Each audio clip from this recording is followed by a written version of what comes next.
آقای جواد خیابانی در دانشگاه منطق تدریس میکنه.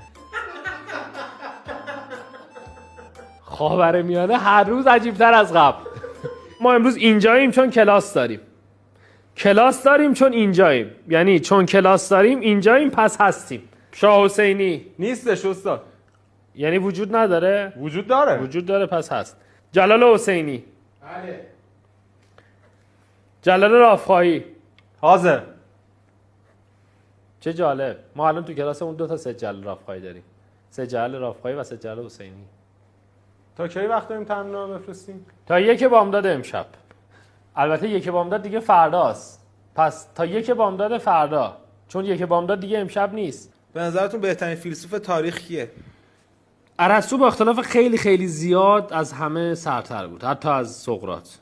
البته سقراط هم چیزی از ارسطو کم نداشت.